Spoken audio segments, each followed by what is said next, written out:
వారి బాధను దిగమింగుకుంటూ కూడా ఇప్పటికీ 24 గంటలు అవుతున్నా కూడా తిన్నారా, తినలేదా, ఉన్నారా లేదా అని చెప్పి వాళ్ళని అడిగిన నాదుడే లేడు. ఇంతవరకు ఏ అధికారి కూడా వాళ్ళ దగ్గరికి వచ్చి అడగలేదు, మాట్లాడలేదు, కనీసం ఎలా ఉన్నారని చెప్పేసి కూడా పలకరించినటువంటి పరిస్థితి కనిపిస్తుంది. పెద్దనున్నాడు, మాట్లాడేటువంటి ప్రయత్నం చేద్దాం. సో ఎన్ని గంటలకు వచ్చిందండి ఈ వరద? చూడండి, సాయంకాలము చాలా వరద లోపల దాకా వెళ్ళింది. తర్వాత పైన ఏమైందో ఏమి ఎరిగిందో మాకైతే తెలియదు. మా దగ్గర అసలు ఫోన్లు కూడా లేవు, చిన్న ఫోన్ ఉంది. మళ్ళీ చూసో వాళ్ళు చెప్పారు ఇట్లా కట్ట ఏమైనా ఇరిగింది, అట్లా అయింది ఇట్లా అయింటే నేను వచ్చి చూసో ఇట్లా బండి పెడుతున్నా. బండి పెట్టే వాళ్ళకి అప్పటికి నీళ్ళు వచ్చేసింది. నాకు బయట వెళ్ళి కూడా అవకాశం లేకుండా అయిపోయింది. ఇక పిల్లలు డైరెక్ట్ తీసుకొని నేను పైన ఎక్కేసిన తర్వాత మళ్ళీ చూస్తూ మళ్ళీ మా పిల్లగాని తీసుకో గట్టారి 9:30కి మళ్ళీ పిల్లలు చేస్తాం. నీళ్ళు తక్కువ అయితే మా పిల్లల్ని మళ్ళీ ఆ కార్లో తోలేసిన. నేను ఒక్కరిని ఉన్నా సార్. ఇక్కడ మొత్తము పాములు భీములు లేనా దేనా అది ఏమేమైందో ఏమో అది నాకే తెలుసు, అది దేవుడికే తెలుసు. ఇలా అంతవరకు ఎవరు పాపం రాలేదు, మాకు అడగలేదు, మాతో సాయం కూడా ఇట్లా చేస్తామంటే కూడా చేయలేదు. ఆ బయట నుంచి పిల్లలు చూసి మా ఫోన్ చేసారు, వాళ్ళు ఫోన్ చేసారు, తెలిస్తే కూడా వాళ్ళకి ఏమైనా సమాధానం ఇచ్చారో ఇవ్వలేదో మాకు మాకు అది కూడా తెలియదు. బాగా నేను అందరినీ ఆడపిల్లల్ని కానీ ఎవరిని కానీ నేను తోలేసిన. బారాలు నేను మాత్రమే నేను ఒక్కొన్నే ఉన్నా, కాపాడుకొని ఉన్నా ఇంట్లో. ఇక పైన ఇంట్లో ఒకరు ఉన్నారు, బస్ ఆ బిల్డింగ్ వాళ్ళు మేము ఉన్నాము. ఇక సైడ్లో సార్ వాళ్ళు ఉన్నారో ఏమో తెలియదు. బారాలు మనిషికి ఒకళ్ళు ఇద్దరు మేము ఇంట్లో ఉన్నారు. బకాయా మేము ఒక రిలీఫ్ జాగాలో ఉంటుంది అనుకుని మా చుట్టపోలు అనలా చేస్తాం, రిలేటివ్స్ అనలా చేస్తాం. మేము పెద్దయినా మీ వయసు ఎంత ఉంటుంది? ఇప్పటి వరకు ఇంత పెద్ద ఉధృతిని వరదను చూసారు ఎప్పుడైనా? లేక సార్, నాది వయస్సు 70 సంవత్సరాలు అవుతుంది. నేను కానీ నా పెళ్లి చేస్తూ అయ్యి 50 సంవత్సరాలు అవుతుంది. 50 సంవత్సరాలకి ఎద్ది నేను ఎంత పెద్ద వరదని చూడలేదు, జీవితంలో కూడా చూడలేదు. నేను ఇల్లు కొన్న తర్వాత కూడా అప్పుడు ఈ హౌసింగ్ బోర్డు ఇల్లు ఇవి గవర్నమెంట్ కట్టింది. ఇది ఆల్రెడీ పర్ఫెక్ట్ ప్రాపర్టీ కొన్నాను నేను, కానీ ఇంతవరకు రాలేదు. ఇక తర్వాత ఒకసారి 2005లో వచ్చింది. ఒక 5 ఇంచ్ 6 ఇంచ్ ఈడు దక్క వచ్చింది నీళ్ళు. రోడ్డు వరకు మాత్రమే వచ్చింది, లోపలికి రాలేదు. లోపలికి రోడ్డు నుంచి కిందే ఉండే కానీ రాలేదు. ఇది ఫస్ట్ టైం జీవితంలో నాకు, ఫస్ట్ టైం మస్తు చూసిన నేను ఇంట్లో వరద చూస్తూ. ఇక తర్వాత మళ్ళా ఏమవుతుందో ఏమో దాని గురించి నేను చెప్పలేను. ఇప్పుడు అధికారులు ఎవరైనా వచ్చారా మీ దగ్గరికి? ఇప్పటి వరకు 24 గంటలు అవుతుంది గడిచి. రాలేదండి సార్, ఎవరు రాలేదు, అధికారులు రాలేదు. ఆ రోడ్డు దగ్గరనే ఉన్నారో వాళ్ళు ఏమో తెలియదు. పాపం వాళ్ళు కూడా మనం చెప్పాలంటే అది చాలా కష్టమే. వాళ్ళు ఆ రోడ్డు దగ్గర ఉన్నారు, వాళ్ళు ఉన్నారు. బారాలు పిల్లలు మాత్రము వికాస్ నగరు అటు ఇటు పిల్లలు జమ అయ్యి అటు ఇటు చూస్తూ కొంచెం రిసీవ్ చేశారట. జిఆర్ కాలనీ నుంచి రిసీవ్ చేశారట, ఇక్కడ నుంచి రిసీవ్ చేశారట. విన్నావా? నాకు మాత్రం ఎవరు రిసీవ్ చేయలేదు, నాకు అంత అపాయం కూడా కాలేదు. విన్నావా? నేను అనవసరంగా ఎందుకు చెప్పాలా ఈ మాట? అందుకోసం చూస్తూ బస్ నేను ఇది కోరుకుంటా ఏంటంటే, ఇవి పరిస్థితి అయితే మీరు చూస్తూనే ఉన్నారు. ఎంత కోట్ల రూపాయలు, లక్షల రూపాయలు ప్రతి ఒక్క ఇలా నష్టం అయిపోయింది. ఇక గవర్నమెంట్ మాకు సాయం చేయాలి, బస్ గంతే కోరుకుంటున్నాం. వేరేది అనేది ఏమి లేదు సార్. సో చూస్తూ ఉన్నాం కదా, రాత్రంతా కూడా కరెంటు లేకుండా, కనీసం తాగడానికి నీళ్లు లేకుండా, తినడానికి తిండి కూడా లేకుండా పూర్తిగా చీకట్లోనే బిక్కుబిక్కుమంటూ, ఒక పక్క మళ్ళీ వర్షం మొదలైతే ఎంత పెద్ద వరద వస్తుందో అంటూ కూడా పూర్తిగా భయపడుతూనే ఇక్కడ బిక్కుబిక్కుమంటూ కూడా కాలనీ వాసులు అయితే గడిపినటువంటి పరిస్థితి కనిపిస్తూ ఉంది. ఒక్కసారి లోపలికి వెళ్ళి చూసేటువంటి ప్రయత్నం అయితే చేద్దాం. ఒక్కొక్క ఇంటికి ఒక్కొక్క గాథలాగుంది అసలు పరిస్థితి. వాళ్ళ బాధ అయితే వర్ణనాతీతం అని చెప్పాలి. ఇంతవరకు ఒక్క అధికారి కూడా, ఈవెన్ అసలు ఏ గవర్నమెంట్ అఫీషియల్ కానీ ఎవరు కూడా, బ్యూరోక్రాట్స్ కానీ ఎవరు కూడా వారి వద్దకు రాలేదంటూ చెప్పుకొచ్చినటువంటి పరిస్థితి కనిపిస్తూ ఉంది. ఒక్కసారి ఇంట్లోకి వెళ్ళి చూసే ప్రయత్నం చేద్దాం. అసలు అత్యంత దారుణంగా ఈ లోపల ఉన్నటువంటి పరిస్థితి చూడొచ్చు. బురద, కనీసం వారి వస్తువులను తీసుకెళ్ళడానికి కూడా ఏ అవకాశం లేకుండా పోయింది. టీవీ చూడొచ్చు, టీవీ కావచ్చు, అటు వాళ్ళకు సంబంధించినటువంటి కిచెన్లో ఉండేటువంటి వంట సామాగ్రి కావచ్చు, అసలు ఏది కూడా వాళ్ళు బయటకు తీసుకెళ్ళడానికి అసలు అవకాశమే లేకుండా పోయింది.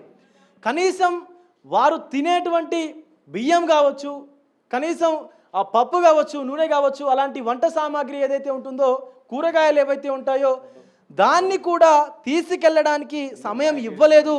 అసలు వరద అనేది మనం లోపల చూస్తుంటే ఒక్కొక్కరిది ఒక్కొక్క గాథలాగా కనిపిస్తూ ఉంది, ఒక్కొక్క బాధలాగా కనిపిస్తూ ఉంది. అసలు ఎవరిని కదిలించినా కూడా వారి కళ్ళల్లో నీళ్లు తిరుగుతూ ఉన్నాయి. అసలు పూర్తిగా వాళ్ళకు అసలు ఏడుపు ఒక్కటే తక్కువగా ఉంది. వాళ్ళని కదిలిస్తే ఆటోమేటిక్గా కళ్ళలో నీళ్ళు వస్తూ ఉన్నాయి, ఏడుస్తూ ఉన్నారు. అసలు సర్వం కోల్పోయారు. వాళ్ళకి అసలు ఇంకేమీ లేదు. ప్రతిదీ కూడా ఏమున్నా ఇంట్లోనే పెట్టుకుంటాం, ఇంట్లోనే దాచుకుంటాం. అలాంటిది అసలు ఇల్లే లేదు. ఇప్పుడు ఇల్లు మొత్తం కూడా పూర్తిగా ధ్వంసం అయిపోయినటువంటి పరిస్థితి ఉంది. అన్న, ఎప్పుడు వచ్చింది వరద? ఎన్ని గంటలకు మీకు ఈ సమాచారం వచ్చింది? అసలు ఎప్పుడు తెలిసింది మీకు? మార్నింగ్ 10:30కు మేము ఈడ దేవునికి పూజ చేద్దామని సామాన్ తీసుకొచ్చడం వెంటనే 10 మినిట్స్లో ఫ్లో అయింది లోపలికి. మాకు వెంటనే ఏ సామాన్ ఇక్కడనే ఉంచినామో మేము బయటకు వెళ్ళిపోయినాము. మాకు ఫోన్ల మీద కాంటాక్ట్ అయ్యారు మా పక్కలు వాళ్ళు వీళ్ళు. వెంటనే వెళ్ళిపోయినాం. మేము ఈడ ఏం చదవలేము, చేయలేము. 10:30కు రాత్రి 9:30 దాకా ఇదే ఫ్లో ఉంది నీళ్ళకు, ఇదే ఫ్లో ఉంది. అప్పటికొచ్చి చూసేసరికి ఏమీ కనిపించలేదు. సపరేట్గా వెళ్ళిపోయినా మా పెద్దన్న వాళ్ళ ఇంటి కాడ ఉన్నాము. అక్కడ ఉన్న ఇక్కడ ఏమి లేవు.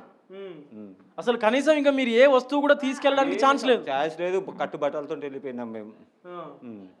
సో అసలు మాట్లాడితే కన్నీళ్ళు వస్తూ ఉన్నాయి ఒక్కొక్కరికి. ఇక్కడ మాకు లారీ సామాన్ ఉంటుంది పక్కకు.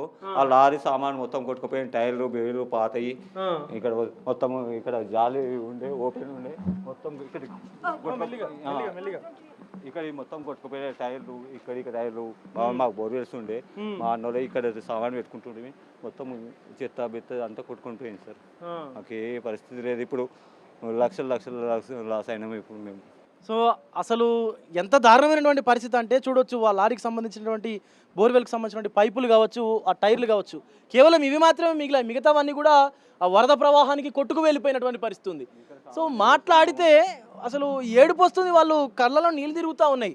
అంత దారుణమైనటువంటి పరిస్థితి ఉంది ఇక్కడ. కనీసం సో ఒక ఏమీ కూడా అసలు వాళ్ళు తీసుకెళ్ళడానికి లేదు. ఇంకా అసలు ఆ ఛాన్సు ఇవ్వలేదు.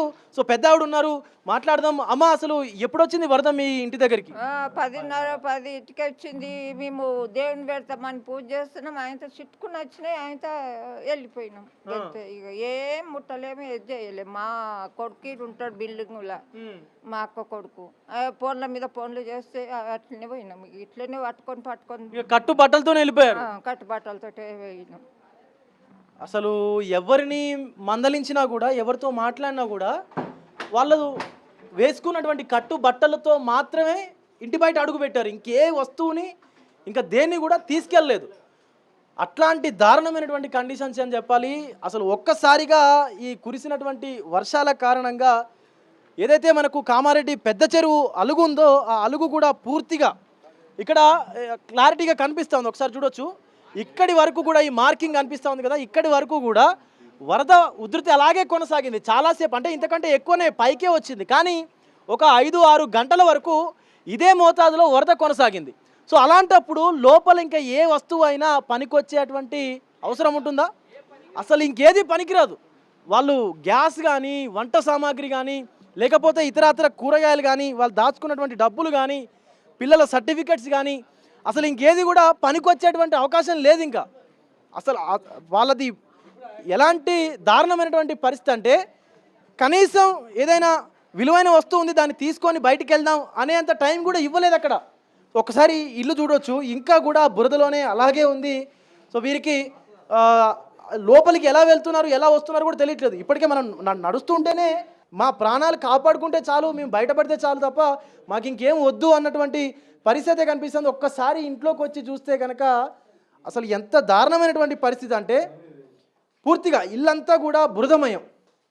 సో ఇక్కడ పిల్లలు చదువుకునేటువంటి పుస్తకాలు ఏవైతే ఉన్నాయో, ఆ డైరీలు కావచ్చు, వాళ్ళకి సంబంధించినటువంటి నోట్బుక్స్ కావచ్చు, సో ఇవన్నీ కూడా పూర్తిగా వాళ్ళు ఆడుకునే ఆట బొమ్మలు కావచ్చు, సో నోట్బుక్స్ అన్నీ కూడా మట్టి. అసలు ఇదంతా బురద చూడండి. వాటిపైన అంతా పాడైపోయి మొత్తం ఇదంతా షేడ్ అయిపోయినటువంటి పరిస్థితి కనిపిస్తూ ఉంది. అసలు వాళ్ళు ఇంకా రేపటి నుంచి ఎలా చదువుకోవాలి మేము అన్నట్టుగా కూడా వాళ్ళు పిల్లలు కూడా ఏడుస్తున్నటువంటి సిచ్యువేషన్ అయితే కనిపిస్తాం. చూడొచ్చు, వాళ్ళు ఆడుకునేటువంటి ఆట బొమ్మలు అన్నీ కూడా ప్రతిదీ, టీవీ రిమోట్ కావచ్చు, టీవీ కావచ్చు, అటు ఫ్రిడ్జ్ కావచ్చు. సో ఈ సర్టిఫికెట్స్ ఏవైతే ఉన్నాయో వాళ్ళకి సంబంధించినటువంటి సర్టిఫికెట్స్ అన్నీ కూడా పూర్తిగా నానిపోయి దీంట్లోనే, ఇగో ఈ వరదలోనే, ఈ నీటిలోనే ఇంకా కూడా దీంట్లో నుంచి నీళ్ళు కారుతున్నాయి. చూడొచ్చు, అంత దారుణమైనటువంటి పరిస్థితి. కేవలం చూడడానికి రోడ్లు, బిల్డింగులు మాత్రమే కాదు, లోపల ఉన్నటువంటి సామాన్య ప్రజల జీవితాలు కూడా పట్టించుకోవాల్సినటువంటి అవసరం ఉంది అధికారులు. ఒక్కళ్ళు కూడా ఇంతవరకు ఇక్కడికి రాలేదంటూ తీవ్ర ఆవేదన వ్యక్తం చేస్తూ ఉన్నారు. మా సర్వస్వాన్ని కోల్పోయాం మేము, మా ఇల్లు మొత్తం ప్రతిదీ కూడా ఇంట్లోనే దాచుకుంటారు, ఇంట్లోనే పెట్టుకుంటారు. అలాంటిది ఇల్లే లేకుండా పోయింది. కేవలం గోడలు 4 ఇటుకలు తప్ప ఇంకేమి మిగలలేదు. ప్రతిదీ కూడా వరదకి నీటికి నానిపోయినటువంటి పరిస్థితి ఉంది. సో అలాంటిది ఇంకా వాళ్ళు మాట్లాడాలన్నా కూడా వాళ్ళకు కండ్లలో నీళ్ళు తిరుగుతున్నటువంటి పరిస్థితి కనిపిస్తుంది. పిల్లలు చదువుకునేటువంటి వాళ్ళ ఐడి కార్డ్స్ చూడొచ్చు. సో ఇక్కడి వరకు నీళ్లు పూర్తిగా వచ్చేసినటువంటి పరిస్థితి కనిపిస్తూ ఉంది. వాళ్ళందరూ కూడా కేవలం పిల్లల్ని వాళ్ళని బయటికి తీసుకుంటే చాలు. వాళ్ళు చదువుకునేటువంటి పిల్లలు చదువుకునేటువంటి ల్యాప్టాప్, పని చేసుకునేటువంటి ల్యాప్టాప్, ఇది తీసుకునేంత టైం కూడా లేదు పూర్తి. ఇంకా కూడా దానికి నీళ్ళు మనకు కనిపిస్తూ ఉంది, చేతికి తెలుస్తూ ఉంది చూడండి తడి. సో ఇంకా కూడా వాటర్ కనిపిస్తూ ఉన్నాయి దాంట్లో. అంటే ఇంకా వాళ్ళ జీవనాధారమే ఇది. సో అలాంటిది ఇంకేమీ కూడా తీసుకెళ్ళడానికి లేదు. అంటే ఇక్కడి వరకు ఈ డ్రెస్సింగ్ టేబుల్ చూడొచ్చు, పై వరకు కూడా పూర్తిగా మొత్తం బురద అంతా మనకు కనిపిస్తూ ఉంది. చేతి అంతా అంటుతా ఉంది చూడొచ్చు. అసలు ఇంకేం లేదు ఇంకా వీళ్ళకి, కేవలం మనుషులు మాత్రమే ఉన్నారు. అలాగే వాళ్ళ కట్టు బట్టలతోని, వాళ్ళు వేసుకున్నటువంటి బట్టలతోని మాత్రమే బయటికి వెళ్ళారు. ఈవెన్ ఇక్కడ కనిపిస్తూ ఉన్నాయి కదా బట్టలు, ఈ ప్యాంట్స్ కావచ్చు, టీషర్ట్స్, షర్ట్స్ కావచ్చు, అవన్నీ ఇక్కడే వదిలేసి బతుకు జీవుడా అంటూ బయటపడితే చాలు, మేము మా పిల్లలు ప్రాణాలతో ఉంటే చాలు అనుకొని బయటికి వెళ్ళారు తప్ప ఇక అసలు ఇంకేమీ తీసుకువెళ్ళాలన్నటువంటి ఆలోచన రాలేదు, అంత టైం కూడా లేదు. సో ఇదంతా ఎవరి తప్పిదం? ఇది ఆల్రెడీ గవర్నమెంటు ప్రపోజ్ చేసినటువంటి హౌసింగ్ బోర్డు కాలనీ, గవర్నమెంట్ మాత్రమే ఇచ్చినటువంటి కాలనీ. అలాంటిది ఇక్కడికి వరద వస్తుందని చెప్పేసి ఎవరికి అంత పెద్దగా తెలిసి ఉండదు. అంటే ముందుగా చెప్పాలంటే ఖచ్చితంగా ఇంత పెద్ద ఎత్తున, భారీ ఎత్తున వరద ఉధృతి ఉంటుందని తెలిసినప్పుడు అధికారులు ఖచ్చితంగా ఇంటి వాళ్లకు, కాలనీ వాళ్ళకు ఇన్ఫర్మేషన్ ఇవ్వాలి. సో ఎలాంటి ఇన్ఫర్మేషన్ రాలేదంటూ కాలనీ వాసులు చెప్తా ఉన్నారు.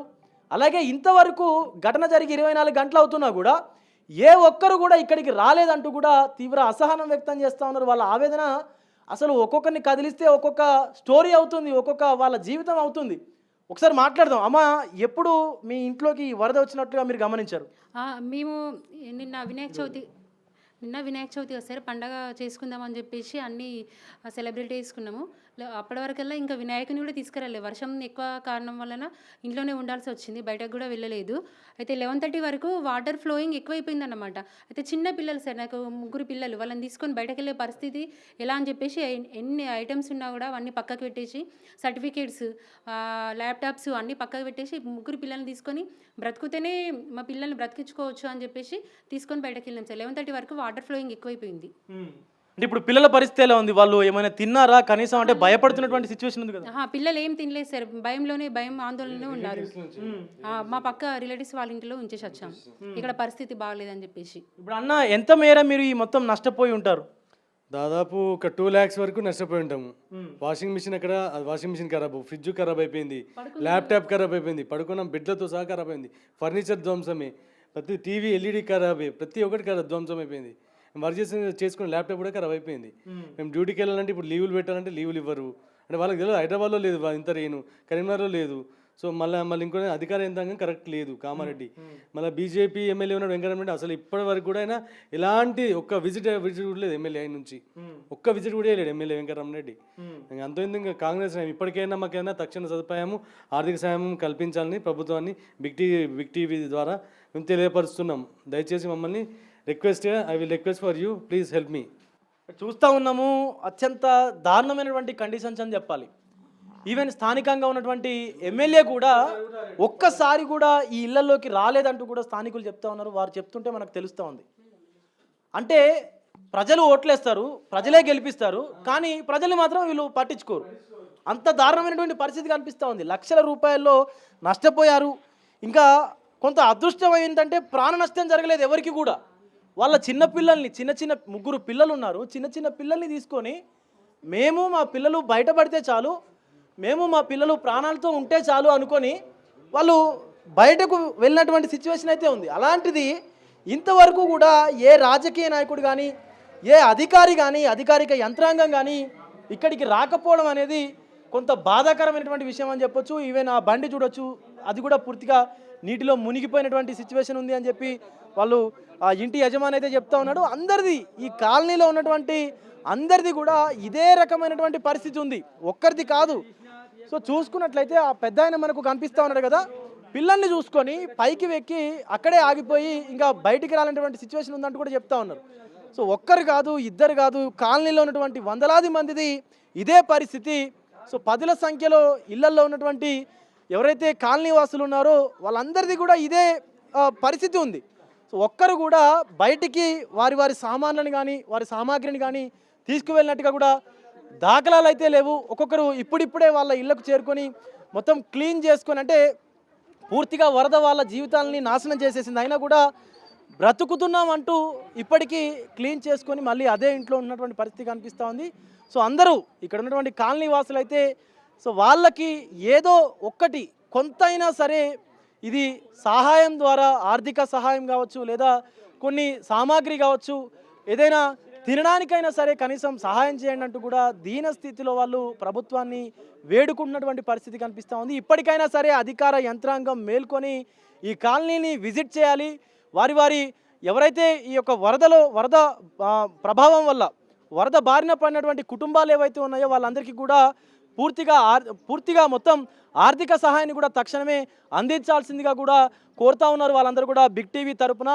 మరీ ముఖ్యంగా ఇక్కడ ఉన్నటువంటి లోకల్ ఎమ్మెల్యే కూడా వచ్చి దీన్ని సందర్శించాల్సినటువంటి అవసరం అయితే కనిపిస్తూ ఉంది. ఇంతవరకు ఎవరు కూడా రాలేదంటూ కూడా ఇక్కడ ఉన్నటువంటి కాలనీ వాసులు చెప్తా ఉన్నారు. ఖచ్చితంగా అందరూ అధికారులందరూ కూడా రావాలి, సమీక్షించాలి, వాళ్ళకు తగినటువంటి న్యాయం కూడా చేయాలంటూ వాళ్ళు డిమాండ్ చేస్తున్నటువంటి పరిస్థితి అయితే కనిపిస్తూ ఉంది. కెమెరా పర్సన్ సురేష్తో విజయ్, బిగ్ టీవీ, కామారెడ్డి నుండి.